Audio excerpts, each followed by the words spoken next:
Hello, everyone. Happy February. My name is Haley. I'm from Virginia, where I live with my husband, our two cats, and our dog. And I wanted to go into some of the things that I have been working on in January 2024. I don't remember if I said 2023 before. It is 2024. Happy 2024. Um, I have one finished object, one of two, hint, hint. And then I have a big project that I've been working on this month. As some of you may know if you watched my previous video, I work full time and I'm also a student. I'm going to grad school. So my crafting time is very limited. I get as much done as I can, but I'm not making garments a month. I might make a little one and then some progress on bigger ones. So let's start with my big project. This is a sweater that I am making for my husband that I've like cast it on the beginning of January, but I was swatching it for that entire last week of December when I was going to visit my in-laws in Roanoke. So, if we look here, we see all the progress that I've made. So this is everything that I've done since the beginning of January. So honestly, I was kind of thinking I was going slowly on this, but this is a lot of progress for like how little time I have to knit. I'm very pleased with my progress on this. I've had to learn a lot of new skills and do some things that are scary, like ripping things back for multiple reasons. Yeah, so let's get into it. This is called the High Lonesome Sweater by Caitlin Hunter, and I'll show you what the finished project looks like. I had my husband pick from about 11 or 12 sweaters that I could feasibly do. Like, I can't do like a full cable sweater with like all of these bits and bobs and all of this other stuff. I'm just not I'm not experienced in garment knitting very much. So I wanted to keep it something that was like feasible for me to do. While still stretching my skills. I've never done color work like this, and I've never done yoke, so, or short rows. So yeah, we're still learning a lot, but keeping it within a feasible realm where I'm not getting like overwhelmed.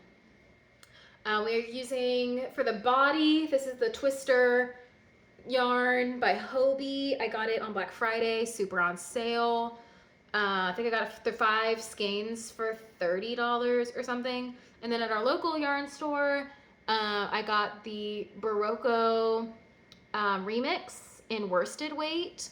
I don't know if I said, but the Hobbii is a fine, a number 2, a fine weight yarn, and we have a sport weight called for in the pattern, and they use wool, which I cannot use. So a lot of the texture is probably different than what is in the called for, and you can kind of see that. Because this is a cotton acrylic blend, you have a lot of stitch definition and not a lot of halo. As you can see, my stitch definition is crazy. Oh, you can kind of see like anything that possibly goes wrong. Hopefully that blocks out. But honestly, overall, it looks very beautiful. But we do have an issue. Can we see the issue? My tension is so tight. I had to go up 2 needle sizes to meet gauge, which I believe was 20 stitches for 4 inches, and I am still at like 22 after going up 2 needle sizes. It's a combination of this yarn. It says fine, like it's a fine weight yarn, which is, I believe, sport weight. I looked it up. It said it was sport weight. But this is an actual like sock weight yarn. And we can see that there is no difference. Like, this is just a sock weight yarn, which I did not know when I bought it. If you buy it online, sometimes that stuff kind of happens. I could have doubled it up and made like a almost DK weight, and then that might have filled in these gaps a little bit more. But I was already like into this part when I decided that might be a good idea, and I was just not going to go back and redo it. I asked my husband what he thought, and he said he was happy with it. When it's on the body, you cannot really tell that it's like gaping up. it's very soft. It's a great drape to it. It's a very nice sweater. I believe when it's done, it's going to be a very, very nice sweater. But overall, that yarn is just very thin. It's very small, and my tension is very tight. So it just wants to be little, and I'm forcing it to be big. And this is just the ramifications. But overall, I think the effect is nice. The color work is done in a worsted weight remix, I believe I said. And if we look at the beginning, it was even worse when I was doing my swatches. You could not see the black or the brown. It was like squished up like this because my tension was so crazy and I wasn't used to having to like manage my tension. And it did get better. It's a little bit puckery up here at the top, but like on him, it's not bad at all. Like it sits very nicely on him, especially once I go in and I like press everything down, because both of these yarns I believe you can do up to like a low iron. Yeah, so I'll be able to press that down and it'll look good. So I'm not worried about that. I also have to block this, so we'll see if that does anything magical, which it sometimes does. But you can see that as I went on with my color work, it got very nice and even, and it looks wonderful. So by the time I was done with it, I really learned throughout the process of going from the yellow through the orange down to the red. It looks so much better. And so I believe that I'm happy with it. I believe I'm happy with it. It's my first time. It's okay to be bad at things when you're new. I don't think I'm bad at it. I'm just inexperienced. I was learning about myself, learning that my tension is a bit much. Everyone knew that. My mom makes fun of me about it. She'll be like, I made her a hat, which if you saw my last video, I talked about it. And she was like, yeah, I can definitely tell that you made this because the fabric is so dense and the stitches are so tight together that it looks manufactured. And I'm like, thank you, first of all, but also you are not wrong. So you have some short row shaping in the back that is, I'm gonna have to sew this down or something. I got holes, I don't know.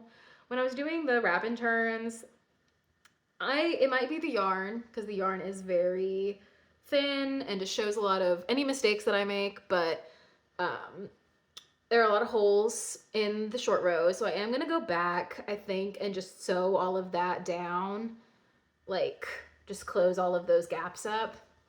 So that will be fine, and we'll see if I have to like press it out and if that does anything to fix it. But overall, that is how the sweater is going. I have some stitch markers here to do a few body shaping decreases on the sides. I'm gonna do probably six decrease rows over the entire body, because I have the measurements from his waist.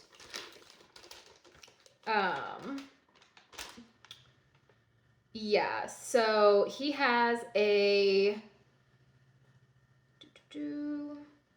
he's very tiny in his little waist and very large in his chest circumference. There's 7 inches. I actually don't know. I don't look at measurements very much, but there's 7 inches between his chest and his little waist. So I'm going to have to somehow decrease things like 7 inches. Probably not that much, but like there's a difference. So we want to account for that. Also, do you like how official my notes are on this? I even made some little color work notes. As you can tell, I cannot draw for anything. Yeah, it's wonderful. I enjoy making things for my husband. He is the sweetest and the best and deserves a beautiful sweater in colors that he likes that fits him very well. So that's the sweater. So hopefully we'll have the body done by the end of February. If that doesn't happen, that is okay. I am not stressed about it. he will get it by next cold season. At the very minimum, he will have it by then. And that was my goal. And that's very doable. Yeah, let's go into my other project that I worked on.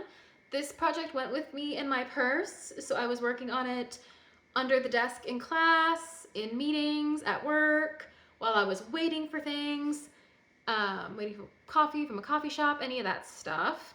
And that is my very first sock. I have never made a sock before, and I am obsessed with it. I had the best time knitting this. I did not have any problems.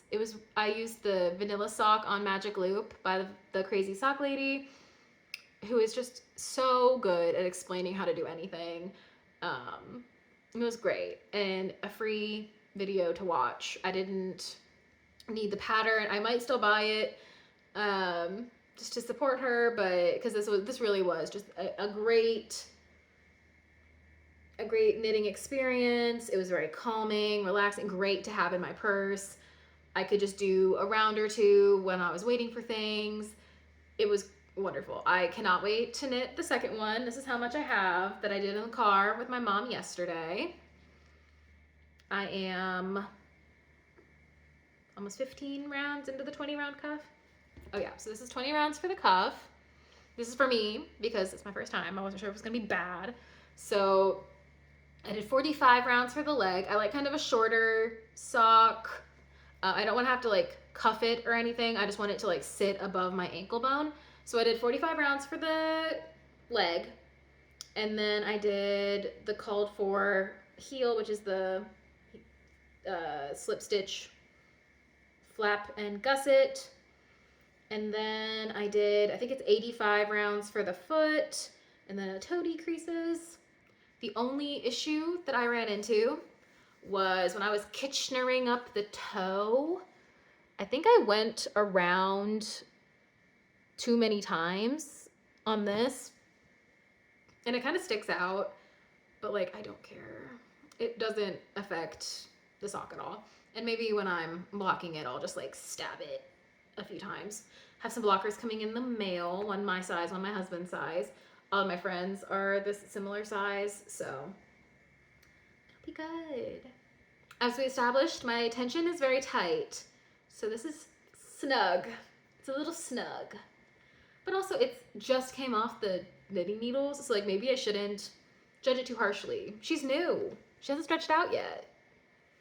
Like, and this is, oh, I didn't even say what the yarn was. This is Bamboo Pop, and it came in the super fun cake with all of these different colors, and it's self-striping. So we have like 3 stripes and then the main color, 3 stripes and the main color, all the way down. I love the way that the heel flap turned out. On the second sock, I tried to pull it out so that it would start at the purple, and my long tail cast on ended up being shorter than I had thought it was, so we ended up with some pink in it, but it looks good nonetheless. Very excited to have this. They're sisters, not twins. They're gonna be similar but not identical. Yeah, I'm gonna make a ton of these. I would love to make a ton of these. I had the best time knitting this up. It was so fun. My coworkers loved seeing the progress of it every week when I would go see them. It's just beautiful. It's so fun and easy. I don't know why I was like intimidated by socks. I was like, I could never do that. It's the yarn is too tiny, but like it's so easy on my hands too. These tiny little needles. It's so nice. So I'm going to do a bunch of these. I would like to do 2 more hats this year for gifts. Well, a hat for me and then 2 more hats for gifts. So those are going to be my purse knits. I might go in back and forth. Like once I'm finished with these socks, I think I did 30 grams for each sock. So I'll have some left over of this. Maybe I'll put it in like a ball or something. But I think I'm going to do either a sock or a Musselburgh hat in my purse, and then give those as gifts for Christmas. So everybody gets socks Everybody's getting socks. I love knitting socks. New obsession unlocked. We're obsessed. I do not work on them at home because I need to focus on my husband's sweater. And I think that it's a good differentiate. I don't like having a lot of works in progress. It kind of stresses me out. So having like purse project and then home project, it keeps everything very organized. We're not talking about my cross stitch yet. That will become the home project when I no longer have something I want to knit. So that's how we're gonna do it. Super fun, obsessed with this sock. It's so soft. It is so soft. It feels awesome. And it's no wool, which if anybody has a suggestion on where I can get some good sock yarn that does not have wool in it, I would be so obsessed with that. I would love that so much. It's so hard to find. I went into several yarn shops over the past couple of weeks and could not find anything. Bamboo Pop sock luckily has a bunch of colors, like solids and then more like stripes like this and a bunch of different colors. So I might just stock up. I can get one pair of socks out of each ball and then I'll have a bunch left over for like scrappy socks or whatever. So we're gonna do that. Yeah, let's talk about our goals in February. I need to make my brother a birthday present. He's turning 19 and I'm going to crochet him. I might do that this afternoon, honestly, while my vacuum is charging. I'm cleaning today before my husband comes home. But I'm wanting to make him a granny square cover for his guitar strap. So if I make a cute little granny square cover that goes over his guitar strap, he can still adjust it and it's not gonna stretch or anything. So I think that's gonna be super cute. He got a new guitar for Christmas for some of his bandmates and he might not use it on that. He's got a bunch of guitars and basses and stuff. So he could find something to put it on. I asked him if he wanted a hat. He's like, I got too many hats. I was like, okay, I don't know what I'm gonna get you. He's like, I don't need anything. And I'm like, okay, I'm gonna get you something you don't need then. Another thing, I would like to finish the body on my sweater and finish this sock. And that's loose goals. If something terrible happens and I don't get to those, that is fine. I literally am fine. We are all good. I'm keeping my socks in this lovely canvas bag that I got from my local yarn store. I put it in the washing machine in the dryer by accident, but now it has this lovely like crinkly texture to it. So I prefer it to the one that I have that is clean and not crinkly. So that's what I have this in. So it goes in my purse. I have this huge Rothy's purse. It's like massive. I put my like laptop in it and my little tiny purse. Oh God, there's a bug. Jesus. That purse I showed in my last video that I crocheted, that also goes in there, and I just bring that if I'm going somewhere very quickly. Yeah, I think that is everything. I think that was everything. Yeah. I hope everybody had a wonderful January. I hope everyone has a wonderful February. My husband doesn't believe in Valentine's Day, so wish me a happy Valentine's Day. I'm wishing you a happy Valentine's Day. And thank you so much for watching. This is so fun. I am very much enjoying my crafting this year so far. Doing new things, going outside my comfort zone, and I am loving it. So I hope you also do the same and mix it in with some tried and trues. We're not doing stress crafting this year. We're doing calm, relaxing, fun crafting. That's what I keep telling myself, so I don't get overwhelmed. But have a wonderful month. See y'all next time. Bye.